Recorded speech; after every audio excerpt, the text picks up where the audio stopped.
These tree collards, this is the best time of year to harvest them. They basically grow them all summer long, but this is when they're at full size, and they taste really good now that we've had some frosts. And so we try to, you know, make a big mess of those every at least once a week.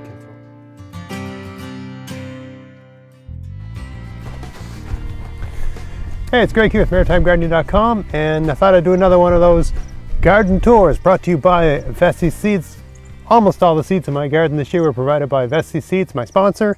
And if you want to help support the channel and you need something for your garden and they sell it, buy it from them. Check out the description box for a coupon code and instructions on how to purchase things from them. Now, we are into the first week of October, and lots of things in the garden have shut down, and some of the things in the garden are just getting better. So I'm going to take you for a walk around and let's have a look, and I'll reflect on things as I see them, and hopefully it'll be an interesting little garden tour. So come along. All right, so here we are at the entrance of the garden, and the hugelkultur beds at the outside of the garden are being shut down. I had, I think, potatoes growing here. They've all been harvested, and I've put some just grass clippings on here to mulch it for the winter. I had potatoes and squash growing here, and they're all out. I harvested all my squash last week. You wonder when to get frost. When you start getting into having when you start getting into nights where you're having consecutive frost night after night, you want to get your squash out of the garden. Winter squash, that is, the ones you store, because the frost will damage the skin. They won't store well. So I brought a wheelbarrow full of squash in last week, and put this leaves over here. Starting to hoard. One of my neighbors had 7 bags of leaves in the yard the other day, so I took those and I put them here, and I will be distributing these onto various garden beds over the next couple weeks, and gathering more. This is nowhere near the amount I need for my garden, but this is about as much as I can fit in my little car in one trip, with 2 in the passenger seat, 3 in the back seat, and 3 in the trunk. Heading into the garden, the kale in this bed is starting to really look nice. And for those that don't know much about kale or haven't tried it before or that sort of thing, it starts to taste a lot. I mean, every variety is different, but this particular one, what's it called? Winter boar. I haven't tried it before, and all summer long I wasn't crazy impressed with it. I found it actually tastes better if you blanched once, but it's starting to taste really good now. I mean, this general family of plant anyway, cole crops tend to benefit from a frost, and my wife and I both have noticed it tastes a lot better now that we're getting into the frosty nights.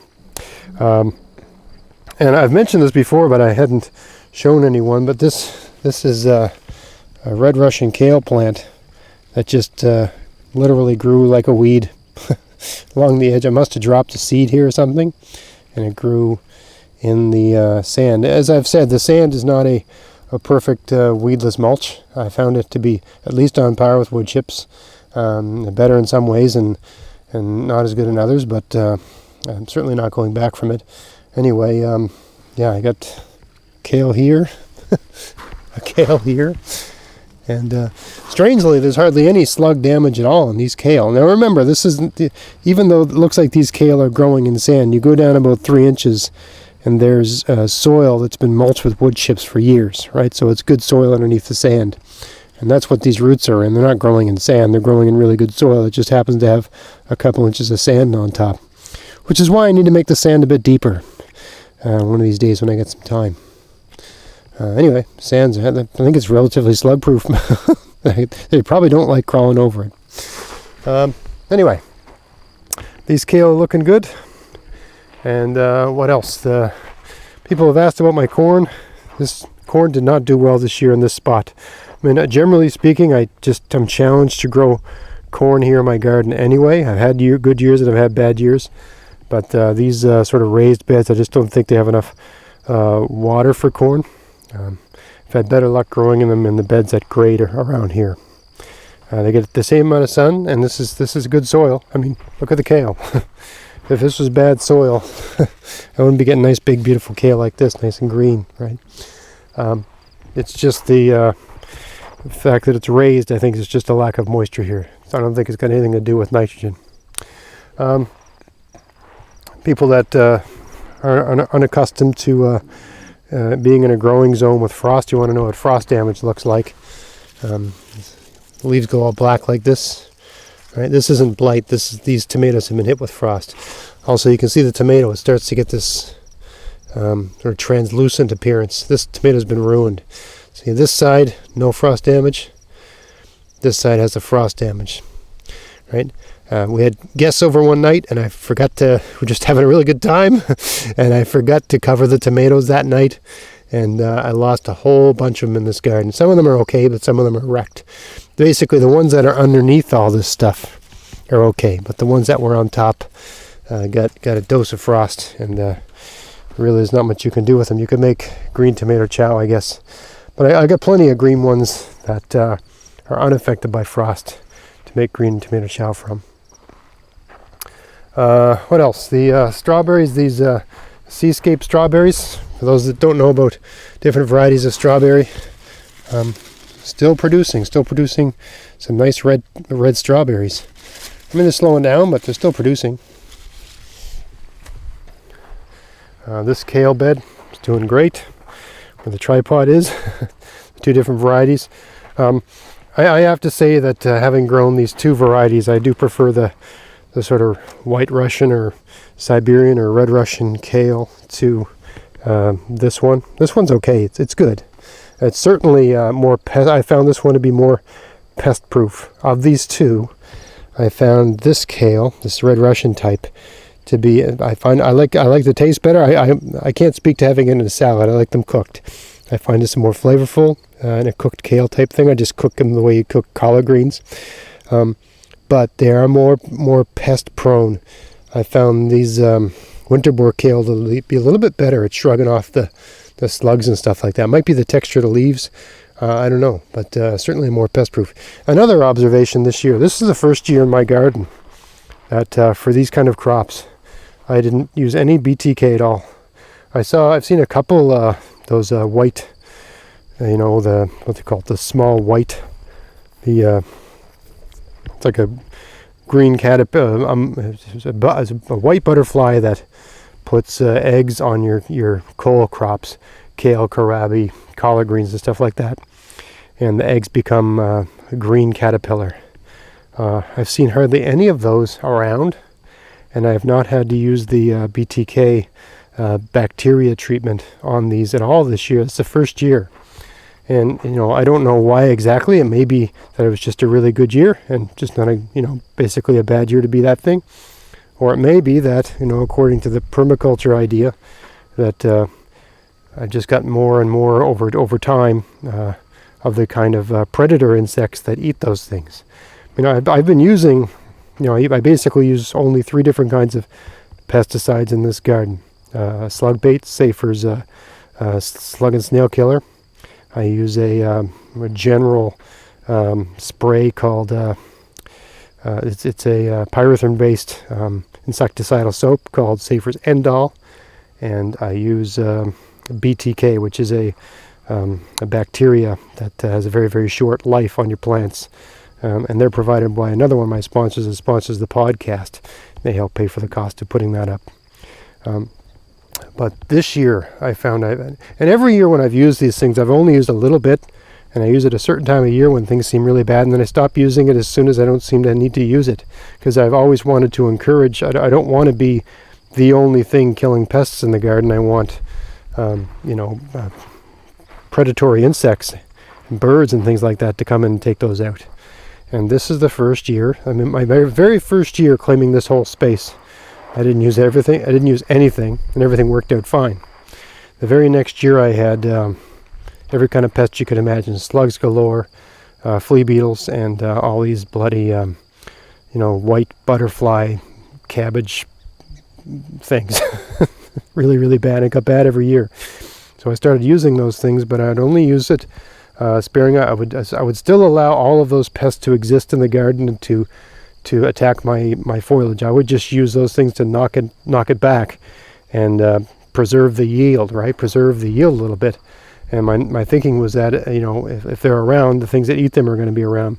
And maybe that's worked out this year, because I have hardly used anything, and I certainly have not needed the BTK at all. And you can see some damage on like these kohlrabi greens, right?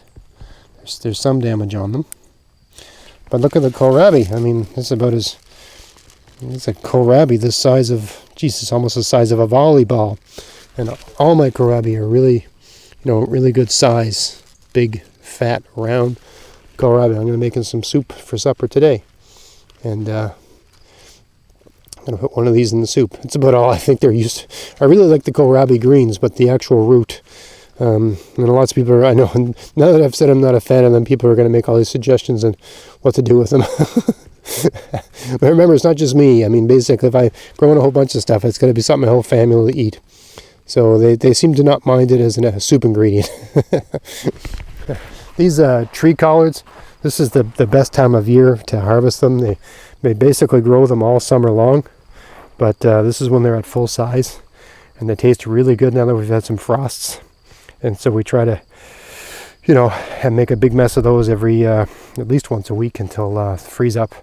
And then we got all the kale too, and I'm trying to freeze and blanch and store as much of that kale as I possibly can.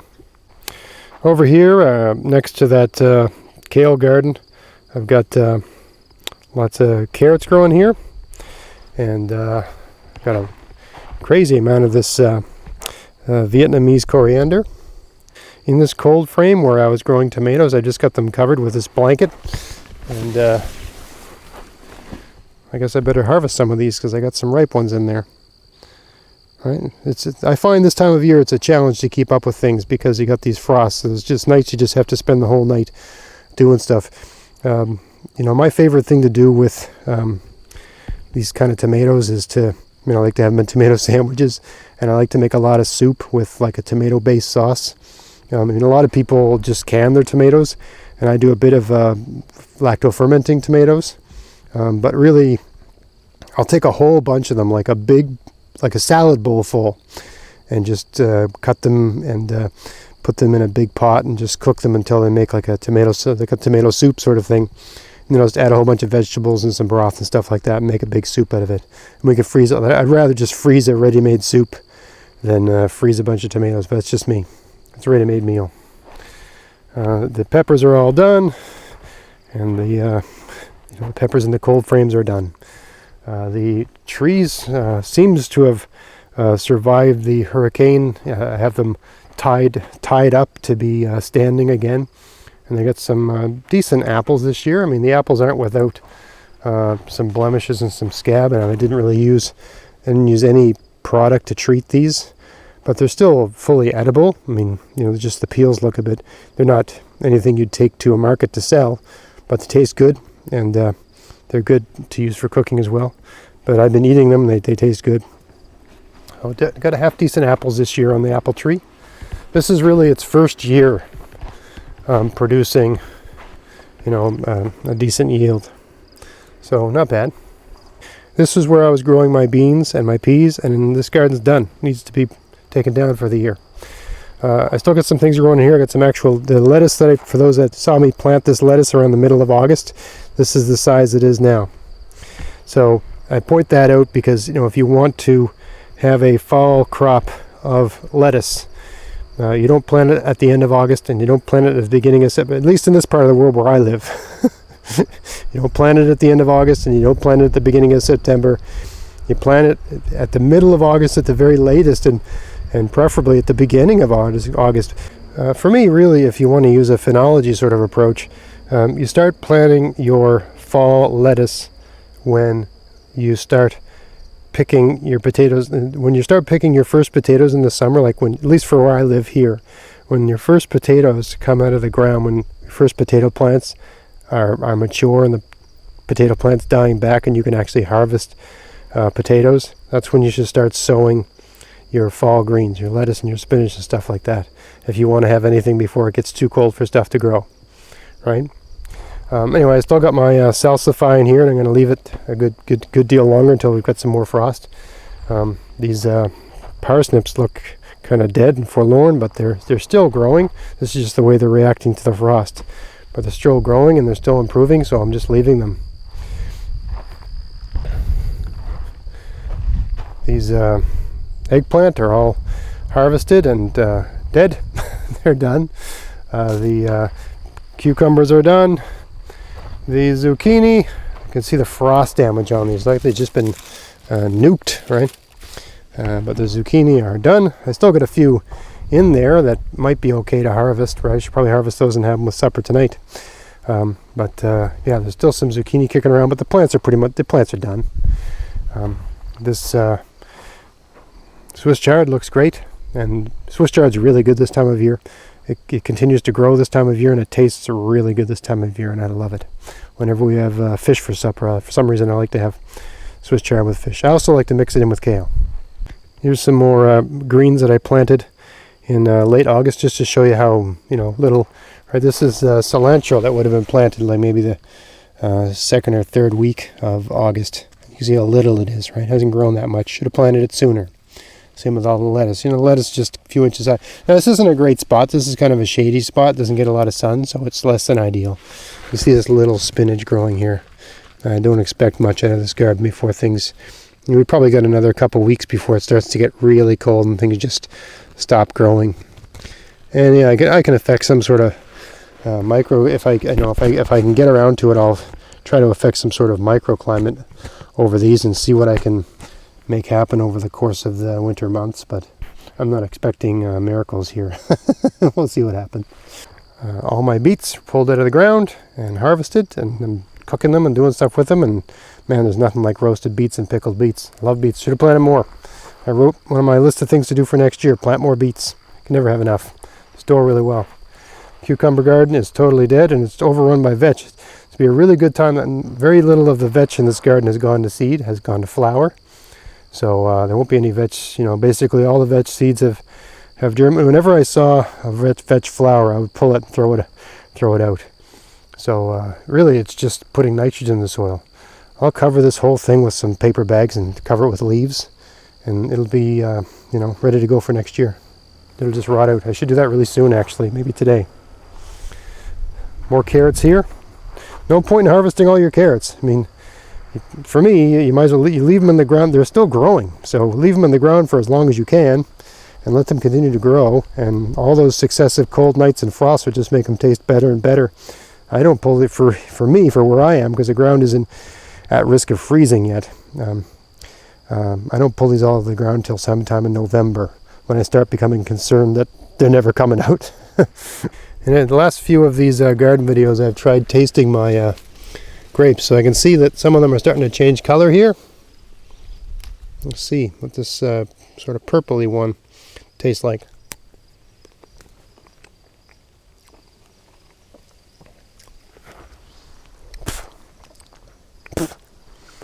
I just bought these at a hardware store. I would say they're a wine grape. They're not ready yet anyway, but they're not exceptionally sweet yet. Maybe they'll get sweeter, I don't know. I have no idea. This is the first year I've gotten any kind of yield out of this plant. I got a fair amount of grape clusters. There's a lot over here. You can see them growing down here. But they're definitely not ripe yet. They're not bad, but they do taste, to me, at least at this stage, more like a wine grape. Yeah, we'll see what happens. Interesting observation here with my raspberries. So my raspberries have not really produced much of a yield all summer long, and they're just these raspberries aren't even fully ripe. This is really hard. Like this one's ripe. Not bad. But I mean, it's October, and I'm just getting raspberries now. This seems really strange to me. I don't understand this plant. I think I planted the wrong kind of raspberry for where I am.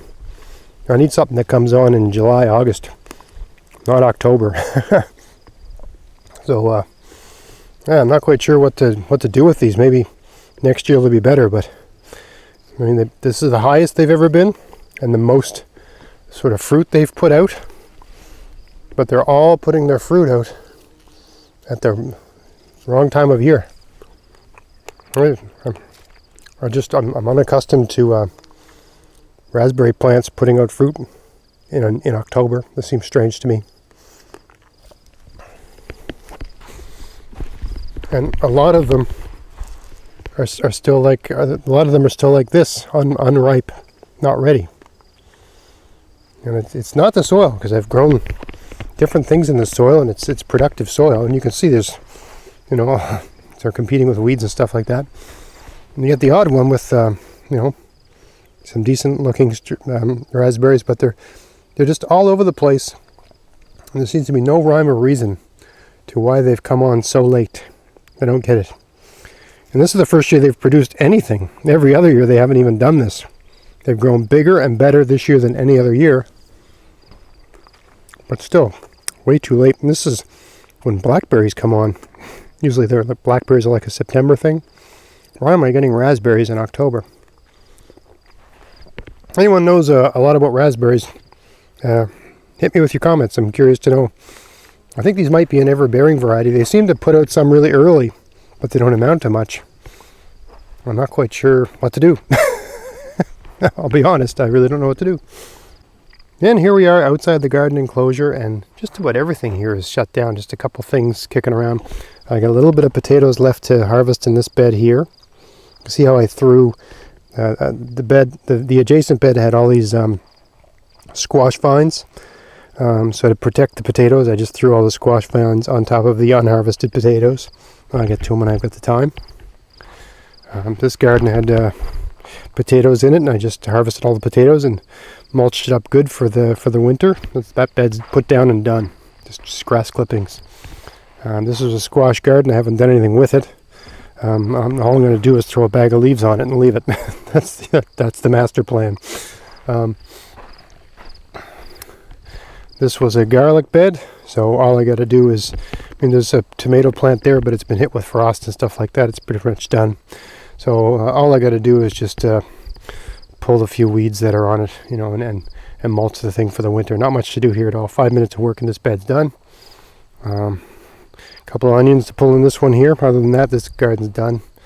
I planted garlic in that bed over there last night, pretty much as the sun was setting.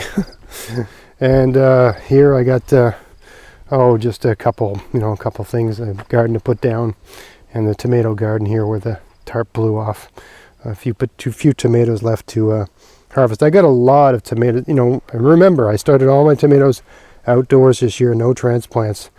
And the plants didn't look like much, but remember, they were the bush variety, the determinate variety, and I got a lot of potatoes. Every 2 days I'm pulling a huge bowl of tomatoes out of the garden. So I got a lot of tomatoes.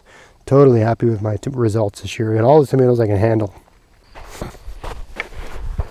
Anyway, that's where we are, the end of the first week of October. A lot of things in the garden are done, but there's a lot of things still growing, still developing, and a lot left to do out here. This is one of my busier times of the year. Not in terms of weeding, as I don't do anything really like that, but just keeping up and trying to make sure that all the stuff I've grown finds its way into my freezer, or into storage in some way, or into our diet.